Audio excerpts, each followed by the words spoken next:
It's time for the Silver Necro boys. Today we are painting up a quick and easy scheme for the Necron Sautekh dynasty.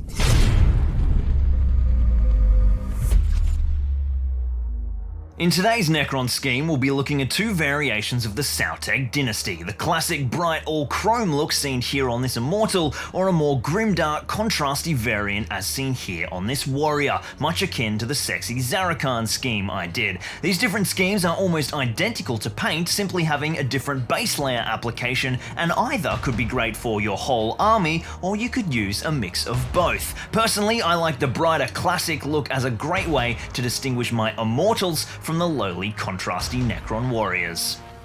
Both Silver Sautekh schemes start off with Leadbelcher, but the classic chrome look is primed in a nice flat all-over base coat using the Leadbelcher spray, whereas the Warrior is first primed in Chaos Black and then given an all-over dry brush with Leadbelcher using a large cheap makeup brush. We now have two silver starting points, but with all the deep black and the recessed details of the Warrior, we have two very different aesthetics, and this really highlights how one simple choice early in the process can make a big change in your paint scheme.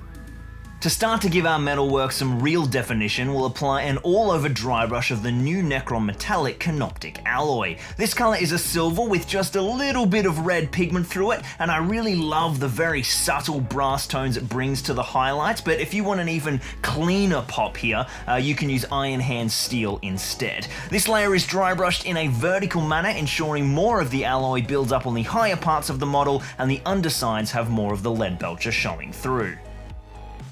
Up next, we're going to start defining the difference in the metalwork between the two core elements of these Necrons, the armored carapace and the skeletal chassis underneath. We won't be applying different colors like we have in our other schemes, as we want to stay silver and monochromatic, so we're simply going to change the intensity of our toning by applying a much darker wash using Basilicanum Grey contrast to all of the joints and a thinned down mix of 50-50 Nuln Oil and Lahmian Medium to all of the armor plating. As always, be sure that the contrast on the joints doesn't pull too much, and do allow drying times between these two layers or your two washes will run together. With those shades down, we've really established those two zones, but to emphasize the incredible details of these models even further, we're going to edge highlight the out of the armor panels. To start with, we'll be hitting nearly every hard line with Canoptek alloy, making sure we really accent every panel line and create some strong separation between the plates of Necron armor and the chassis underneath. Then the final layer on the armor is edge highlighting some key areas with Stormhost Silver. This highlight is all about emphasizing contrast, so we just want to hit the brightest raised details, and we'll use it a little more preferentially on parts of the model that would be exposed to an overhead light source. And that is really the nuts and bolts of the scheme. The only elements left to complete are some smaller details. The weapons and the spine are hit with some Black Templar contrast and then dry brushed with a neutral grey to help the edges and details really read. The green cabling around the weaponry is base coated in Caliban green and then wet blended with a mix of Caliban and Warpstone glow to give it a nice highlight. And then of course we have the pulsating glow of the Gorse weaponry. I'm a sucker for the classic green look, which I create by making a gradient of grey to white and then washing that with the Tesseract Glow technical paint, but you could just as easily shake that up by simply applying a different wash at the end. If you'd like to see all of those final steps in detail, check out my Zarakhan guide linked above, which does a deep dive on that process, including how to create a smooth Gorse power weapon blend without an airbrush. With our two schemes finished, our final step is to base our spooky crons into the 41st millennium with some Geek Gaming base ready mixes.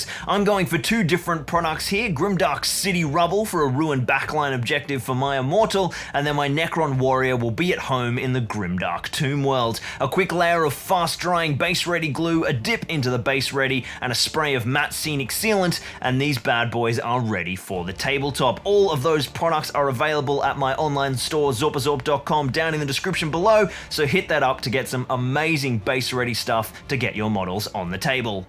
And now we have two badass Sautech schemes that will serve your Necrons well, no matter how you incorporate one or both of them into your force. This tutorial is also a really important building block for a lot of other Necron dynasties, such as the Novok, Nilak, and Mefrit. So if you're keen on any specific Necron tutorials, whether that's dynasty or specific units, let me know down in the comments below, and be sure to subscribe and ding the bell to make sure you don't miss an upload, because boy is there some epic 40k content on the way. Cheers guys, and happy hobbying!